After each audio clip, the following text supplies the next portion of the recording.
জিততেই হবে এমন কোনো কথা নেই, তবে জেতার ন্যূনতম কোনো চেষ্টা না করাটা দৃষ্টিকটু। আপাত দৃষ্টিতে যেন বল 1 থেকে হারার জন্য খেলেছে বাংলাদেশ। প্রায় 200 রানের টার্গেট, ওভার প্রতি 10 রানের রেকর্ড রেট।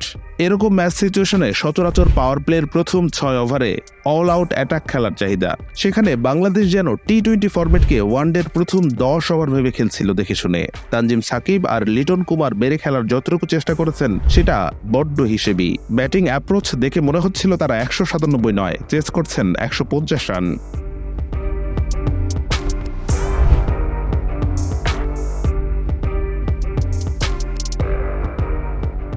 20 ম্যাচ খারাপ খেলে এক ম্যাচে ভালো করার কোটায় টিমে খেলা লিটন 10 বলে 13, অনভিজ্ঞ তানজিদ তামিম 31 বলে 29।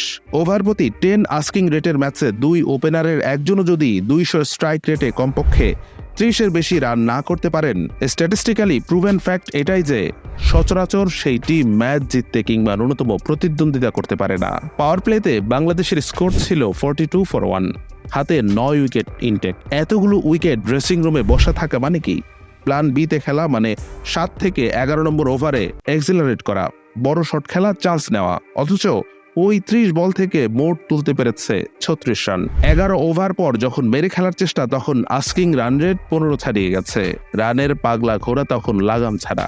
অস্বাভাবিক চাপে একের পর এক উইকেট হারানো।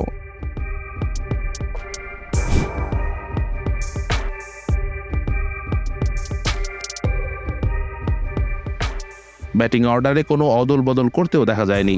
রিশাদ কিংবা জাকের আলীকে বড় শট খেলার জন্য উপরে নিয়ে আসা হয়নি। প্রসঙ্গত, রিশাদ একমাত্র বাংলাদেশি ব্যাটার যিনি 20-এর বেশি রান করেছেন 200+ স্ট্রাইক রেটে।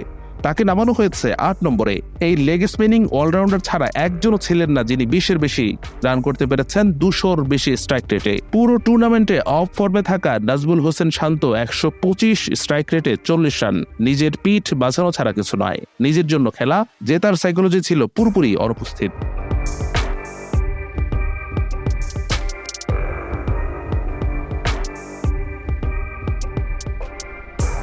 কমপ্লিট ডিজাস্টার বলতে যা বোঝায় ঠিক তাই। এই ম্যাচে বাংলাদেশের কোনো গেম প্ল্যান ছিল কিনা সেটাই একটা বড় প্রশ্ন। সুপার 8 নিশ্চিত হওয়ার পর হাথুরু সিং বলেছিলেন শেষ 8-এ খেলতে পারাটাই অনেক বড় অর্জন, এরপর যা পাওয়া যাবে তার সবই নাকি বোনাস। সেই বক্তব্যের ব্যাখ্যা টিমের উপর চাপ কমানোর কৌশল হতে পারে, লেখা হয়েছিল দেশের শীর্ষ এক গণমাধ্যমে। তবে হাথুরু সিং যা বলেছিলেন সেটা সত্যিকার অর্থেই এখন দিনের আলোর মতো পরিষ্কার। ভারতের বিপক্ষে 197 রান চেস করতে নেমে যে ধরনের গেম প্ল্যান ইন্টেন্টবিহীন ব্যাটিং করেছে বাংলাদেশ, তাতে মনে হচ্ছিল এটা টি-20 বিশ্বকাপের সুপার 8 নয়, দ্বিপাক্ষিক ওয়ানডে সিরিজের আগে নেটে চলা কোনো প্র্যাকটিস ম্যাচ।